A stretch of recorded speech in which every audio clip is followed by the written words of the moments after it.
Je vous propose dans cette capsule une correction détaillée de l'épreuve de juin 2023. La partie B, la partie avec calculatrice. Attention, approcher une épreuve avec calculatrice, c'est pas la même chose que sans calculatrice. Donc l'idée, c'est d'être capable de maîtriser sa propre calculatrice pour explorer son potentiel. Je passe à l'exercice numéro 1. Cette question vous fait travailler autour de deux notions. La première, les nombres complexes, sous forme algébrique. La deuxième, les suites, et dans les suites géométriques. Première chose, on vous donne une suite définie par son terme général, mais avec les nombres complexes. Ça change rien, il suffit de donner le terme général. Et on vous demande de calculer les trois premiers termes. Attention, on est dans la partie avec calculatrice. Donc l'idée, c'est pas de faire un calcul algébrique à la main. L'idée, c'est d'utiliser la calculatrice et bien sûr, on a la possibilité de le faire. Tout d'abord, j'observe. Ce ZW, c'est un produit. Je vais commencer par le simplifier. Je vous distribue. Je joue avec le fait que i carré égale moins 1. Donc c'est un moins 3i qui se simplifie. Le premier terme, c'est juste moins 3i sur 4. Je remplace n par 3 et je vais vers la calculatrice. Attention, pour aborder un calcul algébrique dans les nombres complexes, je dois tout d'abord configurer la calculatrice correctement. Donc je vais vers le mode, je vais configurer vers la partie imaginaire et je fais mes trois calculs. Voilà, mes trois résultats. Je vois que les résultats sont entièrement réels, donc il n'y a pas de partie imaginaire. Deuxième question, il y a deux volets. Tout d'abord, le premier volet, c'est de démontrer que c'est une suite géométrique. On va activer cette théorie. Pour démontrer que cette suite est géométrique, il suffit de calculer le quotient et d'arriver à un nombre constant, indépendant de n. Et ça sera la raison. Je simplifie. Une constante. Deuxième volet, on vous demande d'écrire le terme général en fonction de U1. Déjà ici, le R égale ce 81. Voilà, c'est tiré. J'active maintenant la formule qui va lier deux termes. Je commence par U1. Partant de 1, j'ai besoin de n-1 en puissance. Je remplace, simplifie. Les deux réponses sont acceptables. Celle-là, juste, il répond à la forme demandée.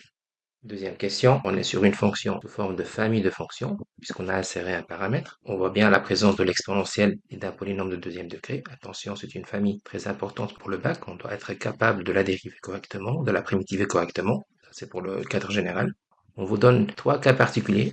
F1, c'est-à-dire le A égale 1, F2, A égale 2, F3, A égale 3. On vous donne les trois courbes. On voit bien que ce sont trois fonctions positives. Première question, calcul d'air. Donc c'est une application directe de votre calcul intégral. On vous donne la fonction qui est F1. On vous donne les bornes. Donc en fait, on cherche cette partie-là. J'applique la formule R par l'intégrale définie au 0 et 1, puisque la fonction est positive, donc pas la peine d'insérer le moins. Quelle fonction? C'est juste de x carré e moins x, on a remplacé le a par 1. L'idée, c'est pas de primitiver, c'est pas de chercher une technique d'intégration. On a accès à la calculatrice, donc c'est juste un travail sur l'intégrale définie. On code correctement votre fonction et on a une réponse, bien sûr, positive, unité d'air. Deuxième question. On commence à chercher des paramètres, mais toujours avec des conditions complémentaires. Ici, on vous demande une valeur de A, et la condition, c'est le point B appartient à la courbe de F1. Qu'un point appartienne au graphique, il faut que ces coordonnées vérifient l'équation de la fonction. Je vais écrire. Je vois donc f de a de 1, l'abscisse, ça doit être 1 l'ordonnée. C'est celle-là l'équation qui est censée me donner le A. Je remplace, développe cette équation, j'inverse, ln de 2. Je prends la calculatrice et j'ai ma réponse. C'est la question C. Question concernant l'optimisation. En fait, on cherche des extrémas, alors maximum ou minimum, c'est ça la nature. Donc c'est un travail sur la première dérivée. On annule la première dérivée. On va gérer le signe de la première dérivée. Grosso modo, c'est ça la théorie. Pour gagner du temps, vous avez bien vu qu'on a donné les fonctions dérivée première et dérivée seconde. On ne vous demande pas de dérivées, on vous demande juste d'analyser un peu cette situation. Bon, c'est clair, pour chercher les extrémas, point de départ, ça sera annuler la fonction dérivée première. Je remplace puisque c'est une donnée. Partie est strictement positive, donc elle est déjà différente de 0. Autorise. Équation produit nul. Le A est positif et différent de 0, hein, donc on peut diviser par A sans problème. On a deux points candidats, le x égale 0 et le x égale 2 sur A. Je passe au test de la dérivée seconde. Je remplace dans cette fonction. X égale 0 est un minimum, car sa dérivée seconde est positive. Je vérifie pour 2 sur A. Alors, négative, c'est un maximum. On nous demande les coordonnées. Le point c'est 0, 0. Je simplifie avec le calcul, ça va faire. Voilà pour cette question. On passe à la question D. On parle de point d'inflexion, c'est-à-dire je dois dériver la fonction deux fois. J'annule la dérivée seconde et étude de signe. On va utiliser toujours cette fonction dérivée seconde. Facteur est non nul. On tombe sur un polynôme de second degré. Ça c'est son A, ça c'est son B, ça c'est son C. Attention, c'est un polynôme de second degré en X. Donc je calcule son delta. B carré moins 4AC. Application. C'est un delta positif, car A est positif, donc A carré est strictement positif, le 32 est positif. La fonction f seconde admet deux racines. Changement de signe, car c'est un second degré avec delta positif. Donc on a deux points d'inflexion. Attention, la question ne vous demande pas de les trouver, on vous demande le nombre de points d'inflexion. Attention à la consigne, on vous demande le nombre. Et voilà, on a deux nombres qui représentent deux points d'inflexion. Je passe maintenant à une question sur les statistiques bivariées, statistiques à deux variables.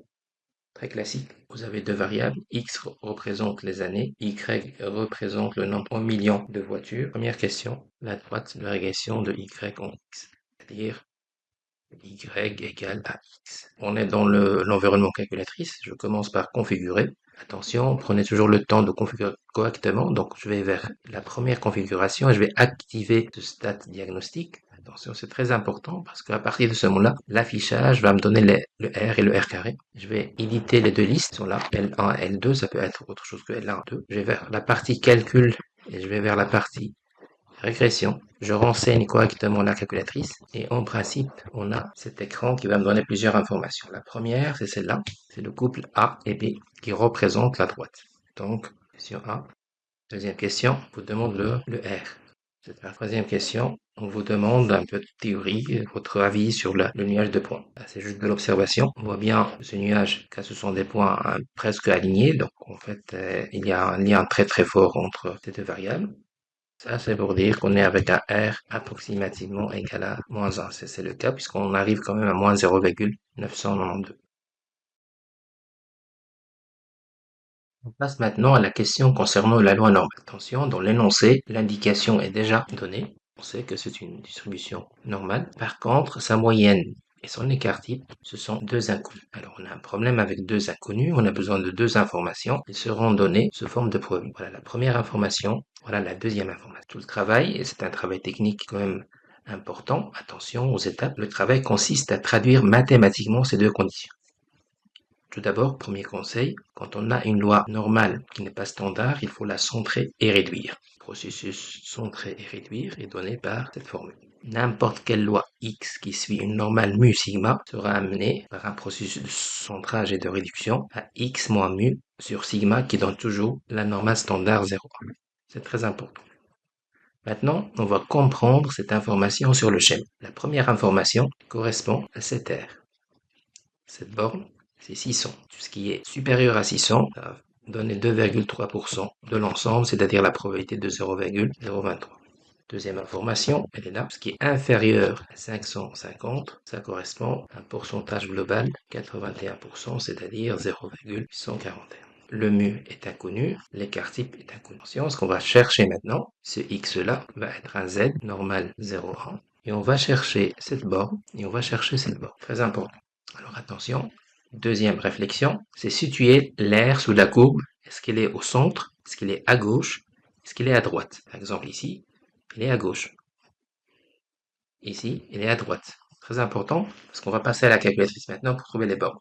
Pour passer à la calculatrice, on est dans le mode distribution. On va activer la troisième option qui est l'inverse de la loi normale. Alors on va renseigner la calculatrice correctement. L'air, c'est 0,841. Je cherche la loi standard 0,1 et je suis à gauche, je l'indique.